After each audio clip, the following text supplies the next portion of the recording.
Hey, my name's Spencer. So on today's episode, I'm going to talk about which teams in the NFL are in my Super Bowl bubble prediction for the 2022-2023 NFL playoffs.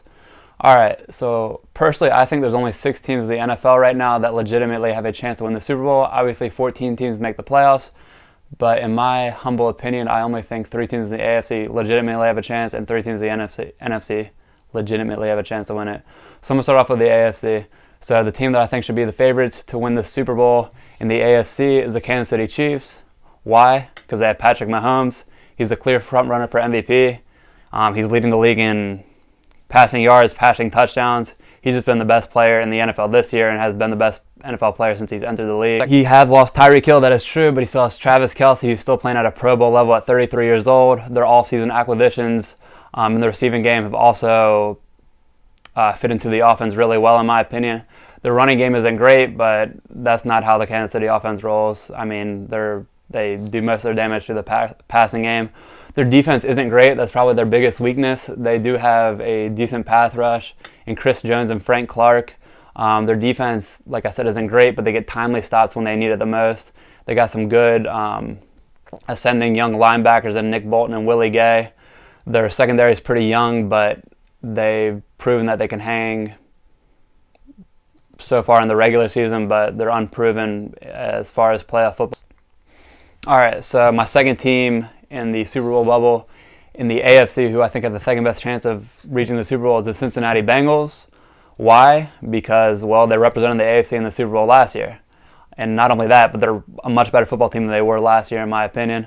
Their offensive line was dead last year and allowing sacks. Joe Burrow got sacked the most out of any player in the NFL last year in the regular season. If I'm not mistaken, he actually broke a record in the NFL, an NFL record last year in the playoffs for taking the most sacks in a postseason. So obviously they revamped their offensive line in the offseason. They got Ted Karras, they got La'el Collins, and they got they got Alex Kappa. Although La'el Collins is hurt, he's out for the season. That's a big loss at right tackle. They proved last year they could do it without a good O-line, so I don't see why they can't do it again this year. And also, they have the best skill position players in the AFC. I would say it's not even a question. Tyler Boyd, Jamar Chase, T. Higgins. I mean, that's a solid trio right there. Also got a nice run game, nice duo in Mixon and Pirine. Their defense is very underrated in my opinion. Last year they stepped up big. They basically shut down the Kansas City offense in the entire second half last year in the AFC Championship. They do have some injuries on the secondary, but the young guys have stepped up so far and played well. So I think they're going to be a viable opponent for anybody in the AFC. And another thing, if they see Kansas City again in the AFC Championship, I mean, they proved to have Kansas City's number. They beat them the last 3 times in a row they've played, all within the last year and a half. So the third and final team in the AFC, I think, is in my Super Bowl bubble, will be the Buffalo Bills. A lot of people thought going into the season that they were going to be the clear Super Bowl favorites. However, they just haven't seemed like they've been on the same page from an offensive standpoint throughout the season. Josh Allen got off to a quick start this year, looked like an MVP candidate. A lot of people thought he was going to be the MVP frontrunner, no question, going into the season. But he just hasn't seemed like the same. He's thrown 12, 13 picks on the season. He's turning over the ball a lot in the red zone. He just is making a lot of crucial mistakes, which could cost his team a big game in the playoffs. However, I think if they can put it all together, they're no question the most exciting, most high-power offense in the league. So even though they haven't been great this year compared to what everybody expected, I don't think it's a question in anybody's mind that when they do get rolling, they're the hardest offense to stop. When they get going, they can put up 40 points on anybody, even the best defenses in the league. So I think if they get rolling at the right time in the playoff, they could, ultimately reach a Super Bowl and even potentially win it. All right, so now I'm moving on to my picks for the NFC. So I have 3 teams in the NFC, just like I did in the AFC. So my number 1 team in the NFC that I think have the best chance of reaching the Super Bowl would definitely be the San Francisco 49ers. They got Pro Bowl level players on all positions of the team, basically running back, receiver, tight end, O-line, D-line, linebacker, secondary, you name it. I mean, the only thing really holding them back right now, in my opinion, is maybe the quarterback position.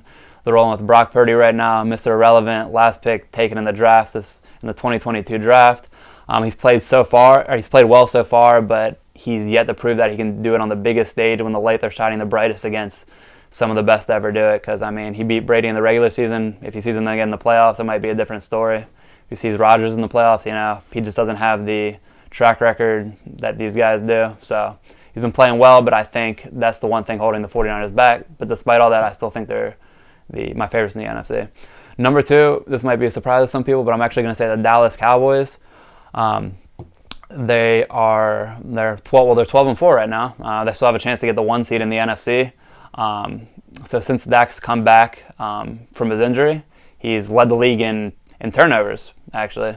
But despite that, they're still winning games. They're 12-4, so I feel like that's actually a good sign rather than a bad sign that they're still winning games despite all the turnovers. I believe their one loss in Thanksgiving has come from the Jacksonville Jaguars, and that game, went down to the very final play, and they ended up losing on a pick 6 in overtime. But on the offensive end, they have the best 1-2 punch in the league. They got Zeke pounding the rock on short yardage situations. They got Tony Pollard as their home run hitter.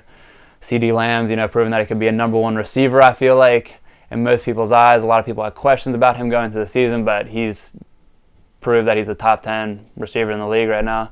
They got Michael Gallup back from injury, so their offense is humming right now at the right time. They're ascending. Everybody's getting healthy.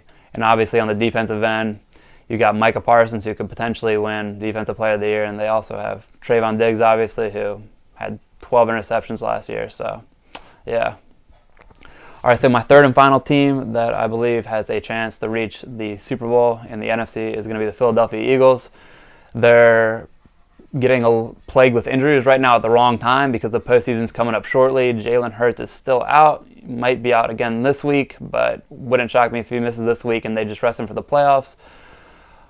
Despite that, they lost their right tackle. He should be back for the playoffs as well, but who knows what percent he's going to be at. Obviously, they have a great run game. They have, just probably the overall best roster in the league. It just worries me that mainly their injury issue right now. They lost against the Saints, obviously, this past week without Jalen Hurts, which is understandable, but at the same time, the Saints are one of the worst teams in the league. So, yeah, I think another thing is they just don't really have a lot of. Jalen Hurts, for that matter, he doesn't have a lot of experience in the NFL. Obviously, it's only his third season, only his second full season as an NFL starter. Last year, they got blown out in the first round of the playoffs, although I think they're a different team this year. And they do have a lot of veterans still from that 2018 Eagles Super Bowl team. I just feel like they lack experience in the positions that they needed the most. So yeah, those are my 6 teams that I think realistically have a shot to reach the Super Bowl and win it. There's a couple teams that I feel like could be, potential dark horses. One of those being the Green Bay Packers, although I don't really think they could win the Super Bowl. It wouldn't shock me if they win a game or two in the postseason just because they're rolling right now. Aaron Rodgers is back to his MVP form. Defense is clicking now. They're sticking to what they should have, or the way the offense is running the last couple weeks is what they should have been doing the whole season, running the ball more rather than, letting Aaron pass it 40 times a game. Obviously, Aaron's great, but they have 2 really great running backs, a great O-line, and their run game is really good. So I feel like that's what they should continue doing in the playoffs if they want to advance. All right, so when we come back, I'm going to bring on a special guest, my brother Aiden, and we're just going to be talking about some of the NFL MVP candidates as the season comes to a close.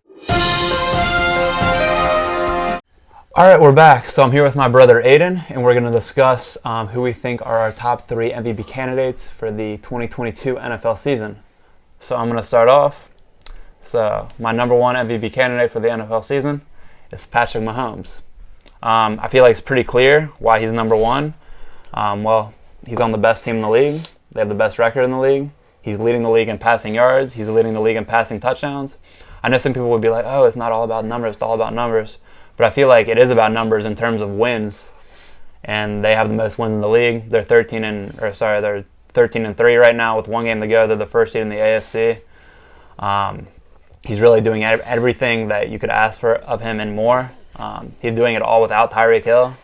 Obviously, he has a Pro Bowler in Travis Kelce, who has been there, done that, leading the league in touchdown receptions and still playing at the top of his game at 33 years old. So obviously he's not doing it alone, but I don't think when I say this it's to anybody's surprise that the receiving core, lacks stars. They just have a lot of off-season acquisitions, a lot of people they got in the draft, just a lot of unproven guys. So he's doing it all with that.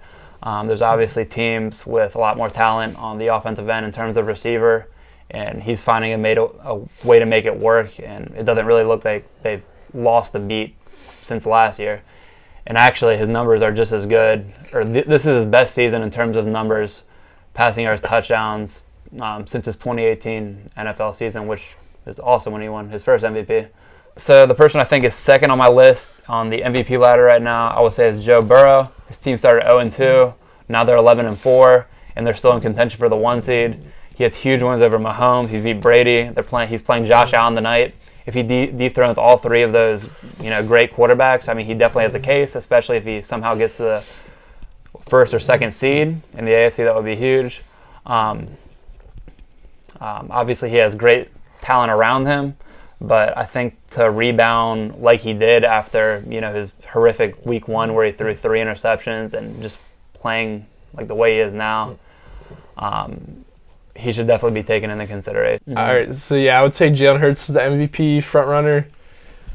He's been getting it done through the air and with his feet, something Patrick Mahomes hasn't done. He's been getting through the air, but Jalen Hurts also been doing it through the air, along with all the rushing touchdowns and yards he has. And he's gone 13-1. And then you see the last 2 games, he's been out. The Eagles have lost both those games. And with MVP, it's a valuable player, not best player. Patrick Mahomes may be the better player, but I feel like Jalen Hurts is more valuable to his team because without him, obviously you've seen they lost the last 2 games. So I feel like he deserves it. And then my second MVP candidate, this could be a hot take, but I would say it's Justin Jefferson. He's been having a historic year receiving, and I feel like their offense isn't nearly as dynamic without him. And he's single-handedly won the Vikings multiple games throughout this year, and they would not be in the position where they are without his play this year. Honestly, I respectfully disagree with what you're saying on your MVP candidates. In my opinion, I feel like even though I have Joe Burrow as my number 2 MVP candidate, in all honesty, I feel like anybody outside of Patrick Mahomes winning MVP would just be a feel-good story kind of thing. Like if Joe Burrow wins MVP, it's like, oh wow, he took his team from 0-2, now they're 12-4. Wow, look at everything he's done. They went to the Super Bowl last year. Same with Jalen Hurts. It's like, wow, everybody doubted him. Now they're the 1 seed. Like, I feel that's more of a feel-good story than who's really the MVP, who's really the best player. Because, like I said, the numbers just don't lie. I mean, Patrick Mahomes is doing what he's doing with a severely less talented roster than a guy like Jalen Hurts or Josh Allen or Joe Burrow. I mean, look at, those guys. Those other guys I mentioned. They just have talent through the roof. I mean, Joe Burrow had 3 receivers on his team that could be a number 1 receiver on any other team in the league. And Josh Allen, he has Stephon Diggs. He has a Pro Bowl tight end in the making. And then Jalen Hurts, obviously, he had A.J. Brown, who is a proven great receiver with Tennessee. Well, let me stop you right there. You say that Jalen Hurts has all these weapons like Jalen Brown, Devontae Smith, but Chiefs also have Travis Kelce. They have a lot of, I wouldn't say great receivers, but a lot of very good receivers. And they also have Andy Reid, who's a very good play caller. And I feel like he schemes a lot of Patrick Mahomes' like big passing plays and schemes a lot of guys open. It's more of a great coaching job rather than to Patrick Mahomes being great, as he is a good player. But I feel like a lot of it has to do with the coaching as well. And with Jalen Hurts, he's more valuable to the team because he gets it done through the air and the ground. Patrick Mahomes isn't getting it done through the ground either, where Jalen Hurts is, so he's more dimensional. And like I said before, like you've seen what happens to the Eagles once he's been hurt the last 2 games. They've lost both games. And what I feel like with the Chiefs, like you could plug in a lot of QBs and they'd have maybe not the same success, but they'd be able to do good enough to where they would still be like able to win. Like as you saw with like Alex Smith, before you got to Kansas City, like the Chiefs are still a very good team without Patrick Mahomes.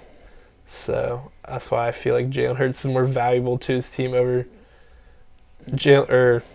Patrick Mahomes. Even though Mahomes may be the better player, I feel like Hurts is more valuable to his team, and I feel like that's what the word's all about, is being more valuable, because that's what the word's called. I mean, honestly, I just completely disagree with that, because I feel like if you had another quarterback on the Kansas City Chiefs other than Patrick Mahomes, I'm not saying they couldn't win games, but I don't think they would be nearly the team they would be. I think they would maybe be a borderline playoff team, if that. Honestly, I don't even think they would have a chance to make the playoffs, to be completely honest. I feel as though Jalen Hurts, although obviously he's a great player, it's pretty clear that he's a better quarterback than Gardner Minshew. I'm not trying to dispute that at all. Obviously, they have a better chance to win with him in the game than Gardner Minshew. However, I feel like Jalen Hurts, he needs like a script like he plays on script. Like I feel like Patrick Mahomes, a lot of the great stuff he does, a lot of the best plays he makes, a lot of his game-winning plays are off script when he scrambles out of the pocket and just has to improvise. Jalen Hurts, I mean, I think he's a great player, and I think he has a little bit of that in him. I don't think he has quite what Patrick Mahomes is. Like I said, I feel the Jalen Hurts thing is more of a feel-good story and like a kind of like he proved the doubters wrong kind of thing.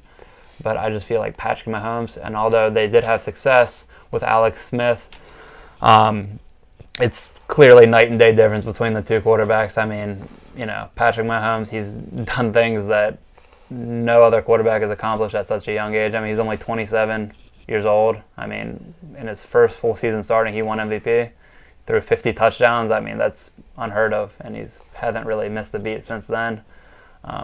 Obviously, he has some turnovers. He has 12 picks on the season. But obviously, every quarterback has flaws. But at the end of the day, Patrick Mahomes is the guy. They have the best record in the league. And he's proven that he can win in the playoffs. All right, let's talk a little bit more about Jalen Hurts, since you do seem to think he is the front runner for the MVP right now. So do you think that him missing the last two games and potentially Week 18 as well could affect him in the playoffs just by missing some time? Do you think he could be rusty coming through the playoffs potentially? Oh, 100% sure. Because if he misses Week 18 as well, he'll be missing 3 weeks. And if they do get the 1 seed, that'll be another bye week that they'll have off. So basically have a month off. And if you ever played any sport in your life, even just being away for like a few days can like affect your game and be a little rusty, let alone a month. So I think that'll be very crucial for the Eagles, because I feel like as they were racking all those wins earlier in the season, like they had a nice routine and rhythm going. But now that like they haven't had their starting quarterback playing the last 3 weeks, and then they just throw them into like a playoff game, I feel like that could throw them off, and they'll be a little rusty, obviously, and that could potentially cost them a playoff game, and they could be first round exits. So I feel like that definitely is a big factor. Yeah, I completely agree with that. This may sound odd, but I feel like the Eagles ultimately getting the 1 seed could honestly hurt them more than help them, because like let's say Jalen Hurts doesn't play Week 18 and Gardner Minshew plays, and they end up winning the game this week and they get the 1 seed. That's going to be another week of Jalen Hurts missing, with assuming they get the 1 seed, because he's going to miss next week, because obviously they're not going to have to play in Wild Card Weekend, so it's going to be a total of 4 straight weeks he's not going to play. He's going to be really rusty at that time. I mean, it doesn't matter who you are. I feel like it's inevitable that he's going to be a little off rhythm. And even if he starts picking it back up early in the game, getting the rhythm back and whatnot, they could be down 14 points by then. And the game could be over. So I feel like them getting the 1 seed could actually hurt them more than help them personally. Since we haven't given Minnesota a lot of love, maybe we should discuss them a little bit. So the Minnesota Vikings are obviously 12-4 right now, sitting at the number 3 seed in the NFC. They won the NFC North for the first time in a couple of years, because I mean that's usually Green Bay's division. However, they just got blown out by the Packers 41-17. Didn't look great in that game. And then if you really go and like look back at their season, yeah, they're 12-4. Yeah, they're the 3 seed. They actually have a negative 19-point differential right now, which is worse than teams like the Raiders, the Titans. There's a couple of other teams I can't think of off the top of my head, but those other teams I named, they're below 500. The Vikings are 12-4. So yes, they've won all their close games. If I'm not mistaken, they're 11-0 in one possession games. So obviously, they've shown they can win close games, but they've lost 4 games, and all 4 of them have been by double digits, and most of them have been by 20-plus points, actually. I mean, they got destroyed by Dallas, destroyed by Green Bay, destroyed by Philly. I mean, they were getting destroyed by Indianapolis. They came back and beat them, but that's not that impressive to me. I mean, yeah, it was the biggest comeback in NFL history, but I mean, it's against a Colts team that's tanking that just fired their head coach. So personally, it's not even a question to me. The Vikings are going to get bounced first round no matter who they play. I think in the NFC, they're probably the weakest team in the playoff, including all the wild card teams. I would take any of those teams over them. Yeah, I 100% agree. Vikings are frauds, Like you said, 11-0 one possession games, but every game they lost, they've been blown out. So I believe once they go against higher competition in the playoffs when the stakes are higher, they have no shot of winning just because Kirk Cousins has I don't know his exact record in primetime games, but it's very bad, and I don't see him, being able to perform when the lights are shining brightest and stakes are high. Packers found a formula to being able to stop Justin Jefferson, only holding him to 1 catch for 15 yards. And I believe other teams are going to watch that film once playoff time comes around and try to replicate that. And I believe if they can replicate that, they have no shot. And even if Justin Jefferson still is able to get free and have a good game, I still don't believe that they're going to win just because their defense is fraudulent. And the rest of their offense is pretty streaky and unreliable besides Jefferson. So, yeah. That's a good point. They do have the second worst defense in the league statistically out of all 32 teams in the NFL. Yeah, so the Vikings are the 31st worst ranked defense in the league. They've given up the second most yards out of any team in the league, which doesn't even seem possible because they're 12-4. And like I mentioned earlier, they have a negative 19-point differential. I've never heard of that before, being 12-4, having a negative 19-point differential. That literally doesn't even seem possible. If you think about that, that literally seems impossible. They have 12 wins and have a negative point differential. All right, so the last topic of the day is Tom Brady. Let's talk about Tom Brady. So obviously they just clinched the playoff berth. They're officially the champions of the NFC South. They just beat the Panthers in a close game. It's been an off year for the Bucs. Clearly Brady isn't used to being on the fringe of the playoffs. I mean, they only went 8-8 this year. I think this is the first time that he's ever been 500 or less in any season of his career, if I'm not mistaken, since he's entered the league. I do think, although I don't think they have a chance to reach the Super Bowl, I feel as though the Bucs could definitely win a game or two in the playoffs, purely based off of experience. Obviously, they have Tom still. They have a lot of players that are still on their team from the Super Bowl team from 2 years ago. And even last year, I mean, they had the best offense in the league. Probably, I believe they averaged the most points in the league. If they weren't first, they were top 3. So I feel like if they get clicking at the right time, it's pretty likely they're going to play Dallas in round 1. They beat Dallas opening night the last 2 years in a row. I don't see why they can't do it a third time. Well, the thing about that is the Bucs' biggest problem this year has been their offensive line. They haven't really been giving Brady enough time to throw the ball downfield, and the Cowboys have a very good pass rush with Micah Parsons, and yeah, that's the only one I can think of right now. But he's up there for Defensive Player of the Year, and with him going against that banged-up Bucs O-line, I see no chance the Bucs can win that game. And the defense hasn't been playing all that. They've been playing better lately, but overall has been middle of the pack. And if you combine that with their banged-up O-line and just not being able to push the ball downfield with their weapons that they have, I don't think they have any chance against Dallas' defense. So therefore, I don't see them making it past the wild card round. Yeah, I get what you're saying 100%. Their O-line has definitely been banged up a lot. However, they do have Ryan Jensen potentially coming back. I mean, he just returned to practice. It's still uncertain whether or not he's going to be available for the wild card game in the playoffs. But obviously, if they get him back, that could be huge. They did lose a couple pieces of the offensive line in the offseason, which has hurt them a lot. But as far as skill position players, they still got the same dudes they had. And obviously, Brady turn back the clock a little bit to what he's capable of. His first 2 years in Tampa, lit the Panthers up. Obviously, the Panthers were down there, number one quarterback in J.C. Horn, but him and Evans haven't really been on the same page this entire year. They've had a lot of misconnections, but this past game they connected, or they. Well, yeah, I feel like the only reason they had that connection is the injury to J.C. Horn. I believe if J.C. Horn was playing that game, they would have not lit up the Panthers like that. And like when he goes up against an elite cornerback like Trayvon Diggs, I don't think they're going to have that same success they did against the Panthers because obviously they haven't had that success all year. So there's nothing really changing my mind that they'll have it now. Yeah. I guess they had that game against the Panthers, but their best cornerback was hurt that game, and I believe that was a fluke game. Although they will be definitely playing, better secondaries in the playoffs, just having this game against Carolina, it just built the chemistry. I just feel like they reconnected. They got their chemistry back up, and I feel like it's going to give them a huge boost of confidence going into the playoffs.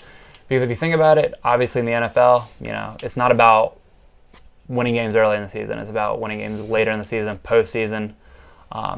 We're heading on the week 18, and this game in week 17 against the Panthers is going to be a huge confidence boost for the Bucs, and I could see them really starting to click on all cylinders from here on out. So I wouldn't count them out. Like I said, I don't think they can actually reach the Super Bowl, but I think they can win a game or two.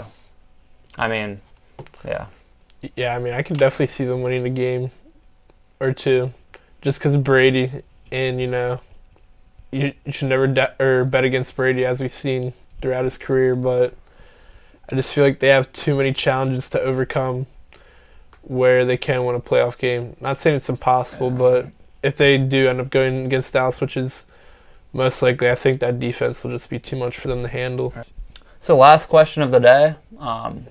Despite what ends up happening for the Tampa Bay Buccaneers to end the season, whether they win the Super Bowl, whether they get bounced in the first round, do you see Tom Brady returning next year for his 23rd NFL season, or do you see him retiring? And if so, do you think he's going to come back with Tampa Bay or a new team? Well, I definitely think he'll come back at least another year, because the only reason he was contemplating retiring last year is because of his family, and now he's divorced, so he probably doesn't really care anymore. Yeah. So he's just going to keep playing and he's still playing at a high level. So, and he obviously loves to play, so I think he will play. But I don't think it will be in Tampa, just because I feel like everything's falling apart there a little bit. I could definitely see him going to either Vegas with Derek Carr's situation. Looks like they want to move on from him. They got Josh McDaniels there, who was his former coordinator in New England. They have weapons. They have Devontae Adams, Hunter Renfrow, Darren Waller. So that's a good team. Or I could see Miami, obviously. Tua is very injury prone, and even when he is playing, he's kind of iffy. And he would have to move far if he was to go to Miami. And obviously, they have two of the fastest players in the league, probably, in Tyreek Hill and Jalen Waddle. They have a great offensive-minded coach there. So I feel like those are his top two landing spots for next year if he does decide to come back. But I do not believe it'll be in Tampa. Yeah, I agree. Obviously, Tom, he's not a dumb guy. He's been around this game for a long time. He knows he's getting up there in age. He's going to be 46 to start the season next year, assuming he returns. However, especially if they get bounced the first round this year, finish the season and 8-9, 9-8, get bounced first round, I feel like he's too competitive of a player to end his career like that. He wants. I believe he's going to go somewhere else and give it one more chance, one more year. Don't see him returning to New England, but I think he's going to go to. He's going to be very careful with which team he picks. He's going to go to a team that he knows he has a chance to compete for a championship. He's going to give himself one more year to see if he can get the number 8, because that's just the kind of guy he is. He wants to go out on a high note. I just don't see him going out, ending his career with a first-round exit this year after the season they had. So I think Vegas is probably the best option, because like you mentioned, Josh McDaniels, former offensive coordinator in New England. Wouldn't shock me if he even brings Rob Gronkowski out of retirement again. I think that could be a really good spot for him, and they have the pieces to do it. So All right, guys, so this was episode 2 of Crofton Sports Live. I just want to thank my brother Aiden for coming on to the show. Don't forget to like and subscribe to the channel. Thank you, guys. See you again next time.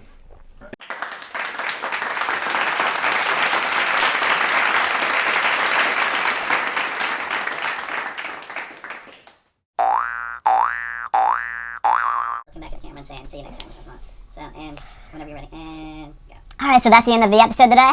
Do that a little bit. And like more energy. You gotta give me a second, because now I gotta.